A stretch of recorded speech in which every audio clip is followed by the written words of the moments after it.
Assalamualaikum warahmatullahi wabarakatuh. Perkenalkan, nama saya Nadia Dava Ahmad dengan NRP 5061251016. Saya dari Teknik Pertambangan.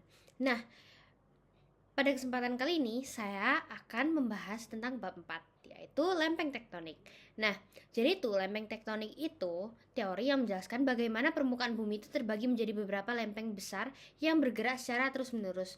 Nah, teori ini merupakan dasar dari banyak fenomena geologi seperti gempa bumi, gunung berapi, pembentukan pegunungan, hingga pergeseran benua. Tanpa teori lempeng tektonik, kita itu nggak bisa menjelaskan mengapa benua-benua bisa berpindah posisi atau kenapa sabuk pegunungan berada di tempat-tempat tertentu di dunia. Nah, lalu saya akan membahas tentang teori dan konsep dasar dari lempeng tektonik.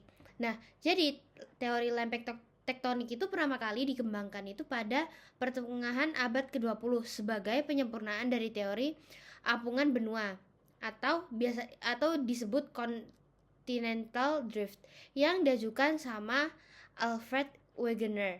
Wegener itu menyatakan kalau misalnya dulunya itu semua benua tergabung dalam satu dataran besar bernama Pangea, yaitu kemudian terpecah dan bergeser ke posisi sekarang.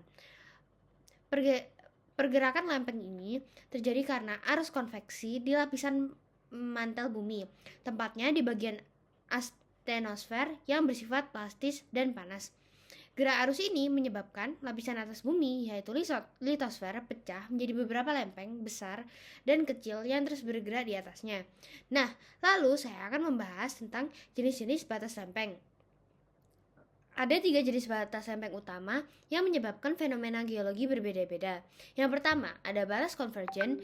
Nah, jadi itu dua lempeng saling bertabrakan. Contohnya, lempeng samudra bertemu dengan lempeng benua, seperti di pegunungan Andes di Amerika Selatan. Proses ini tuh menghasilkan zona subduksi, gunung berapi, dan sabuk pegunungan. Lalu yang kedua ada batas divergen.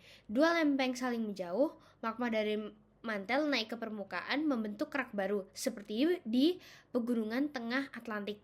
Proses ini tuh memperluas dasar samudra dan memperbesar jarak antar benua. Nah, lalu yang ketiga ada batas transform. Dua lempeng bergerak saling bergesekan sejajar. Contohnya adalah Sesar San Andreas di California yang sering menyebabkan gempa bumi besar. Nah, lalu saya akan membahas bukti pergerakan lempeng.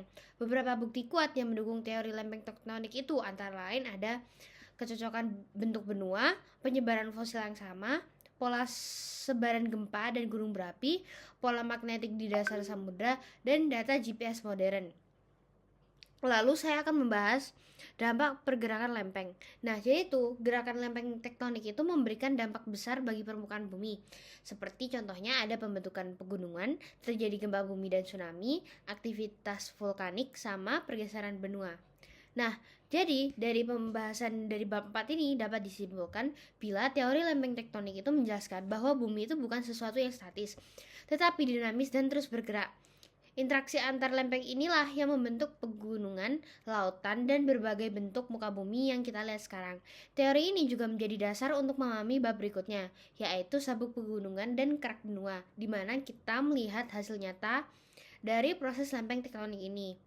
Nah, mungkin sekian dari yang bisa saya sampaikan kali ini. Maafkan bila ada salah kata.